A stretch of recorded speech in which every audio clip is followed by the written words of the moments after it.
with me, then ask them, and I'll leave. That's funny. No, really. Coach, Sir. I know the team has had some offensive struggles those last couple of games, but that the first quarter today. It was impressive, wasn't it? Well, what did you see, or was it, what was keeping it from keeping the team from getting the shots to fall? I wish I could tell you. I mean, we got to make some layups. And there's nothing more that I can say to them. Now it's just a matter of you've got to go out, continue to practice every single day, put the work in to get better, and they'll eventually go in. And in the second half, I thought Kylie and Liz both finished around the basket, which is what we have to do. And, I'm not expecting them to go 9 for 10. I mean, you are trying to shoot over somebody, but it's the ones where there's nobody there that we're missing, that we can't. So I thought in the second half they did a much better job, and hopefully we can use that to move forward, and you'll start to see improvement from what we do. I was asked about our rebounding. We get 22 offensive rebounds, but we only score 18 points because we miss, rebound, miss, and then they get the rebound. And then a couple times we'll put it back in on the third try. Well, it's all skewed. It looks great, but you're just getting your own.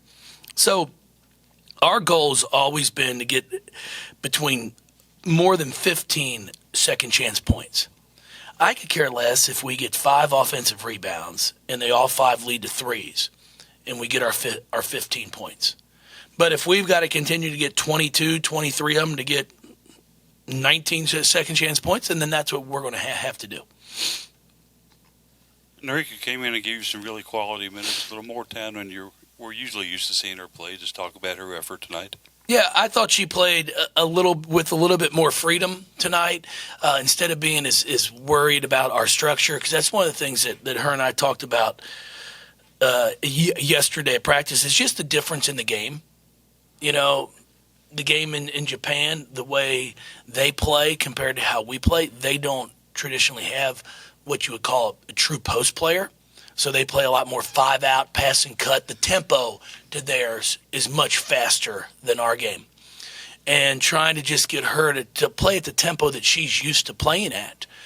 I was excited to see the 1-3 go in for her because she had some really good looks. And her teammates will tell you, she makes them in practice. She's in there shooting on the gun. And you just sometimes have to see one go in during the game. But if she can continue to bring that type of effort for us, then it's only going to help us. I thought she made some really nice passes. She ends up with 4 turnovers, and there's about two or three of them that we have to fix as a team that come on out of bounds plays. And that's just because we all don't know what we're supposed to do. And all it takes is one not to know, and then if you're the person throwing the ball in bounds, you're hung out to dry. And we have to fix that. Defensively, I know this Chattanooga came in having some offensive struggles of their own, but was this probably the best you've seen your team play defensively? I thought defensively we did a really nice job on the perimeter without fouling. We only fouled 11 times tonight, which I think could be a season low the past 2 years combined. You've got to be able to guard without fouling, so we only put them at the free throw line 10 times compared to, I think, 28 or 29 the other night. So that's what we have to continue to do. We've got a lot of work to do defensively because that's one of the things that we've taken a lot of pride in here, for the past 12 years, is we're able to guard no matter who we play, and we're going to need everybody to buy into wanting to be a good defender because once we can do that, then our offense will get better too because we'll score a lot more when we can rebound the ball and run in transition. You were 1 point away from a double-double tonight. Just kind of describe the way you played tonight. Pardon? You were 1 point away from a double-double tonight.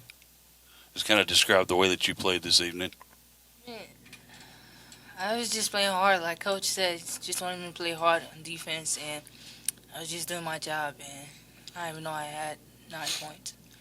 But, yeah. She comes up with 11 rebounds, and I think she boxed out twice.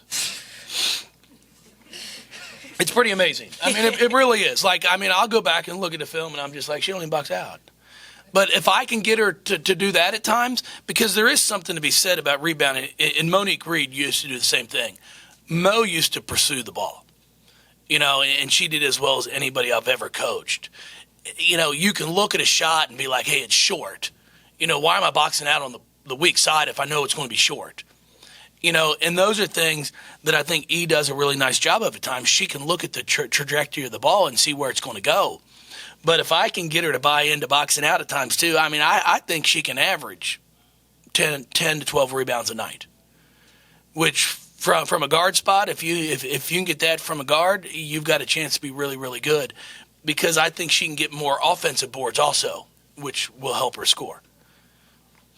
Coach, you mentioned Dixon a few minutes ago, but seeing her being able to convert on a couple of layups there in the third quarter, how big was that for her? Well, I think, if you saw her smile, I think it was really big. And I told her and Narika, I said, if when Liz makes a layup, we're calling a timeout. And I told Narika when she made a three, we would. But unfortunately, Narika's three came with under a minute to go in the game, and I wasn't going to call a timeout then. But I'm hoping this kind of gives her a little bit of confidence to get going, because we scrimmaged UCLA before the year started, and she played extremely well against some very, very talented post players that UCLA has, score with her left and her right hand. We've got to get her back to that, because we need our post players to be able to score in the low post in order for our outside game to continue to open up and our guards to be able to do what they're able to do. Dana, you were 8 for 12 tonight, 18 points. Just kind of assess the way you thought you played this evening. I think it could have been better with getting my teammates shots and getting people going. I think I got to start creating more for them than myself.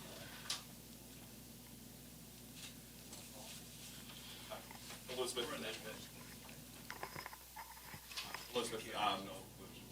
ask you the same question that I just asked Coach about. Your teammate at Georgia Tech. Seeing her being able to convert on the layup and kind of take the weight off her shoulders. How big was that for her?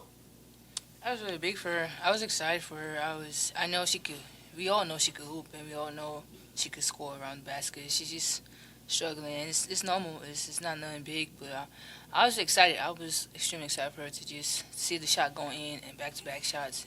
It was really big for her, and all celebrated with her. Coach, Dana was a little bit self-critical, perhaps not rightly so, but about getting her teammates more opportunities. Were you happy with the level of communication on the court, both offensively and defensively, or are you still seeing gaps there? No, we have made some improvements, and that's what we have to continue to do. I talked to Dana at the one time out. She's still learning how to be a point guard. In high school she had to score. And all because you're a certain size doesn't mean, oh, well, you're a point guard. You've always been a point guard. You're a pass-first point guard. Dana's a scorer. And what I've been trying to get her to do is get away from the ball. Get the ball up the floor and get opposite the ball. And she did it on 3 straight possessions, which led to 8 straight points for her. See, when we can get the ball out of her hands, when she gets the ball up the floor early and gets opposite, now all of a sudden everybody's worried about ball side. It's what every coach teaches, guard the basket, the ball, and ball side. Well, now when it gets reversed, it happened once in the first half too. We're passing the ball much quicker now instead of holding on to it. In the first half, it's right down there. Jazz makes a great pass off an out-of-bounds play to Dana in the corner. She shot fakes because they're running out at her, because you got to respect her ability to shoot the three. She goes in for a layup. Second half, 3 straight possessions. She hits a 3, back-to-back threes off of ball reversal. And then the third one, they come flying out at her. She shot fakes and gets a layup. That's what she's doing really well right now. She's scoring the basketball. So you'll see her continue to move off the ball some when Mikasa comes in the game. And then we'll continue to teach through film, so she can not only be an elite scorer, but then she can also become an elite point guard, because it's not easy. Being able to think one step ahead, one play ahead is not as easy as everybody thinks it is. But those are the areas where her court vision will improve also. Because as a scorer, you're always focused on the rim. Now, at that next step to become that point guard, you're also able to think, where's my next pass going? Instead of looking at that rim and trying to score. But, that's one thing that I told my staff, too. Hey, we've got my whole philosophy is to put players in positions where they can be successful. And right now for Dana, it's more so of a score. Guys, thank you, everybody. Thank you guys you. are awesome. See you on Sunday. Be a big game Sunday. Yeah. Real big. Yeah.